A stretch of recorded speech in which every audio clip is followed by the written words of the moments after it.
The crazy part is that this thing's got, so there's no audience scores yet because this thing isn't officially out. It has been doing the runs of like film festivals and stuff like that. So it's got 100% critic score on Rotten Tomatoes. But like when you look at the Rotten Tomatoes, like, or sorry, the critics like comments, they just are jerking themselves off over this. Like IndieWire's David Elrich. And the reason I didn't pick a quote is usually I try to pick a quote that like mirrors how I feel. And they were all just like so glowing. It's first and foremost a testament to the shared artifice of all filmatic storytelling and to the singular realities it's able to bring alive in turn. The port is quite good. Yes, quite good. Indeed. Most certainly. What year is it? 51. Ah, Delectable. indeed. Yes. Oh dear. What is it? I've spontaneously combusted. Oh, I am sorry. Oh, it's quite all right. I've grown tired of living. Ah, very good then. For the best. Yes, indeed.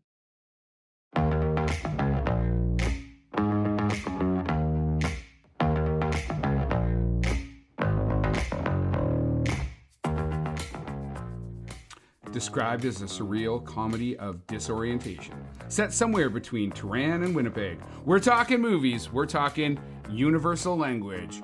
Written and directed by Canadian filmmaker Matthew Rankin.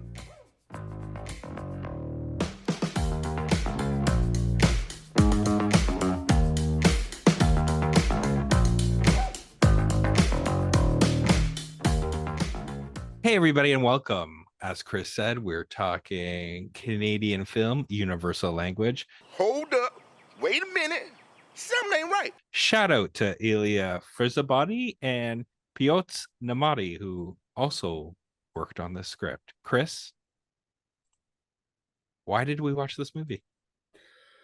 Well, I mean, the main reason we watched this movie is we were lucky enough to get a press screener from Route 504 and what's the other? There was another one of the companies that hooked us up. So we do want to make sure that we say, it's Maison 43 or 43. So yeah, we basically got a free screener. This is Canada's submission to the 2025 Oscars for Best International Film. So we're like, cool, let's check it out. Thank you. Thank you. Thank you. Thank you. So we checked it out, and Scott, what do you think, man? Well, let me tell you, in terms of foreign films, International. Okay, even better. Because you know what this isn't? All Quiet on the Western Front or Parasite or anything like that. I can honestly say, and again, I'm usually not like the mean one here. I have no fucking idea what this movie was about. I don't know if this is a parody. I don't know if this is just a very political comment. I don't know if this is what Mr. Rankin and all of them think the future of Canada is going to be. Because again, I don't know what this movie's about. Yo, and that's actually, I think, for, rarely are we totally in agreement. Like, is it kooky? Is it interesting? Is there some very cool set design and storytelling technique and cinematography? Sure. Super experimental. Like it's not 100% experimental because there is a small storytelling narrative structure. I have no fucking idea what this film is about. And Scott, I didn't want to tell you this when you messaged me in your big rush to get home and finish all your movies. Yeah, man, I didn't finish watching this movie. So I got most of the way through it and I fell asleep a couple times. Then I just shut her down, buds.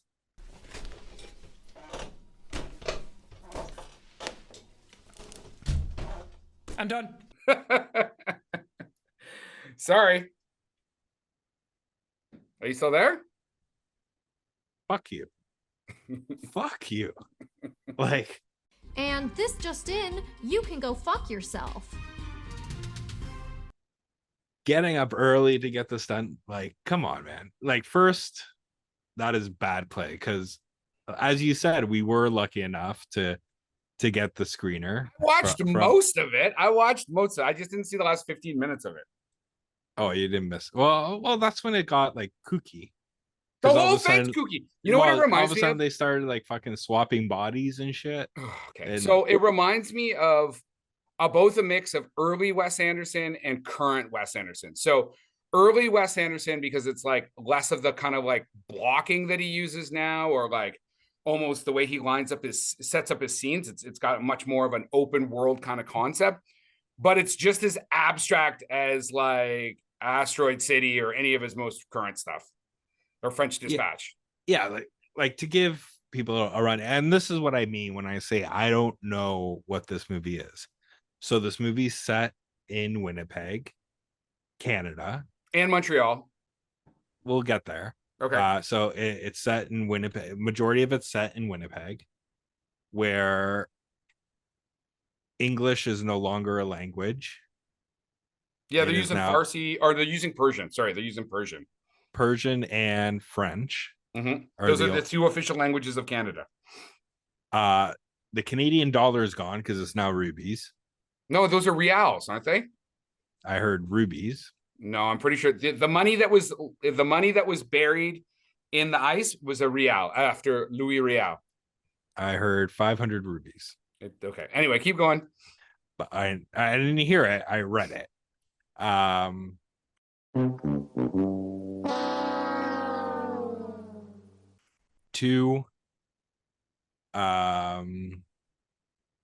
Nothing that you know is Canadian. Right? Like that's like, and that's what I mean. I don't know if this is, and like, I apologize. Like, I don't know if this is just like a racial comment and like saying that there's too many people from that area coming to Canada and they're just taking over. I don't know if he's just like, this is the future, or hey, wouldn't it be funny if all of Canada was kind of like in Sanskrit?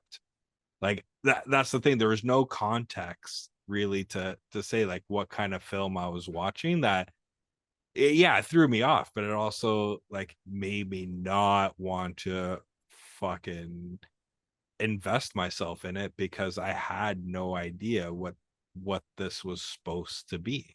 So Matthew Rankin, this is like his second feature film. His first one was called The 20th Century, and it's a Canadian surrealist black comedy showing a fictionalized portrait of the rise to power of former Canadian Prime Minister William Lyon Mackenzie King. Like, I watched the trailer and I was like, the fuck am I watching? It was like watching David Lynch do the Rocky Horror Picture Show or something like that. I was like, this is like, I'm gonna watch it at some point to just check it out. But like, this is what this guy does. Like, he is like an offbeat fucking filmmaker. And the crazy part is that this thing's got, so there's no audience scores yet because this thing isn't officially out. It has been doing the runs of like film festivals and stuff like that. So it's got 100% critic score on Rotten Tomatoes. But like, when you look at the Rotten Tomatoes, the critics like comments, they just are jerking themselves off over this. Like, IndieWire's David Elrich. And the reason I didn't pick a quote is usually I try to pick a quote that like mirrors how I feel. And they were all just like so glowing. It's first and foremost a testament to the shared artifice of all filmatic storytelling and to the singular realities it's able to bring alive in turn. The port is quite good. Yes, quite good. Indeed. Most certainly. What year is it? 51. Ah, Delectable. indeed. Yes. Oh dear, what is it? I've spontaneously combusted. Oh, I am sorry. Oh, it's quite all right. I've grown tired of living. Ah, very good then. For the best. Yes, indeed. I don't even fucking know what that means. Like, this film, like, again, I think this film would have been great at 40 minutes long. Because, like, again, it's just cool. It's experimental. Like I said, if you're a film student or something like that, definitely go check this out. Like, I think it's super interesting from that perspective. But it's not an enjoyable watch. There's just, like, weird shit happening all the time. Like, maybe I just wasn't smart enough to watch this fucking film. And it's only, like I said, 90 minutes. And I was having trouble getting through it. Yeah, like, I don't know. I did get through it because, Because you're a professional and I'm not. I'm glad you said it. I'm glad you said it. Well, you were thinking it. Yeah, well, you said it.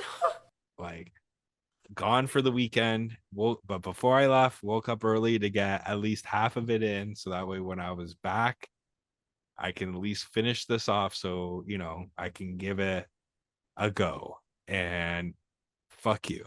This is now the second time you've done this to me. That you know of. Fuck you. So listen, the thing is that I think that if you're into like really weird stuff, this is going to be right up your alley. So I mean, I couldn't really lock down some, I had like September 20th it's supposed to come out, but then I couldn't actually find like a release date even from the distributor. Were you able to find that? No, I No. didn't. Like I was going based on what you were saying, that it was going to be premiering right around when this episode releases. But yeah, like I think your assessment kind of goes, but I would say it's more Anderson with early Tarantino. And the reason What? why the reason why I'm saying that is, like, if you had finished the movie, it's very much a non-linear story, right? Like where it like starts, it only, you see it cut again like from another perspective in the middle, and then another section comes out like from the beginning is where kind of it ends. So you see it kind of that way.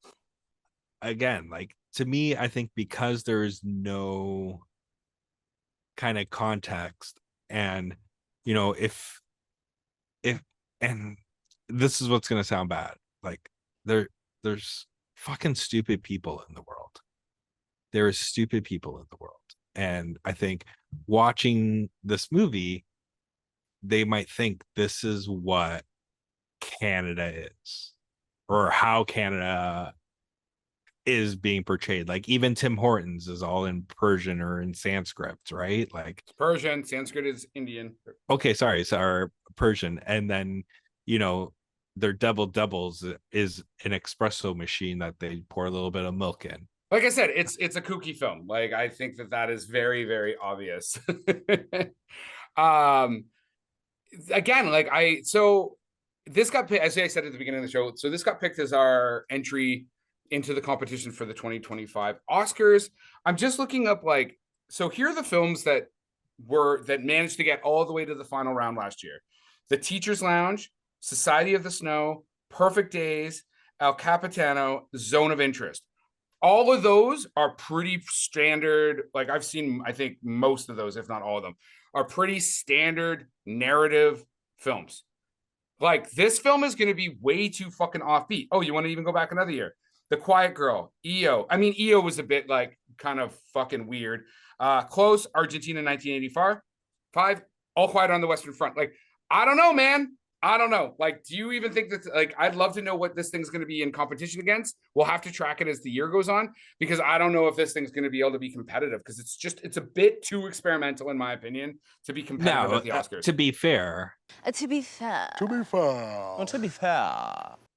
this is Canada's selection, right? It doesn't even mean it will even be nominated for. No, that's what I mean. This is the one that we're sending. So out of all the films that could have qualified, this is what we decided to send.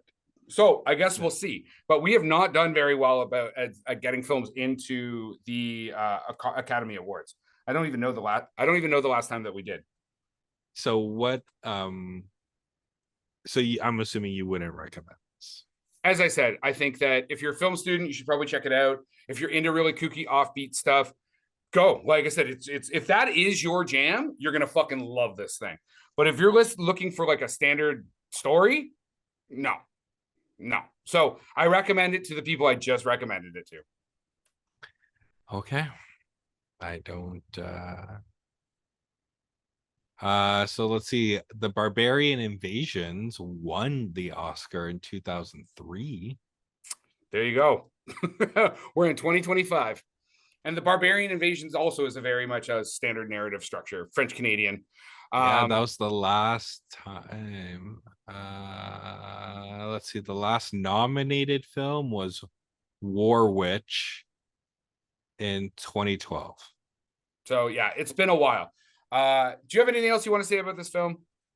I'll say, thank you to Mejan Trashkat.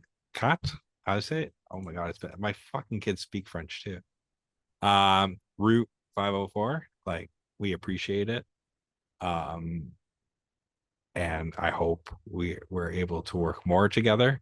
But I apologize. I had to, say what I really thought.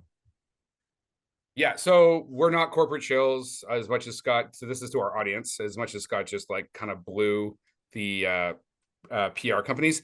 But I'll leave off with this, a little quote from the film. And this is in regards to Louis Riel.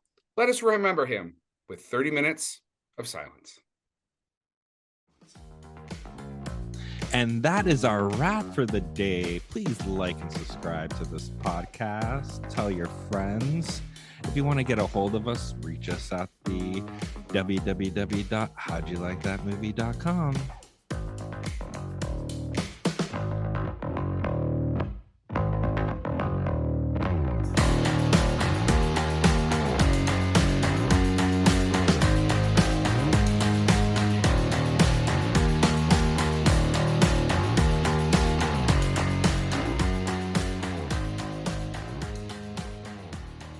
I was like, where was this Winnipeg when we went to go visit? 'Cause I didn't. But did they actually? I mean, I don't know if they actually even went to Winnipeg or if they just shot in Montreal and called it Winnipeg, because nobody.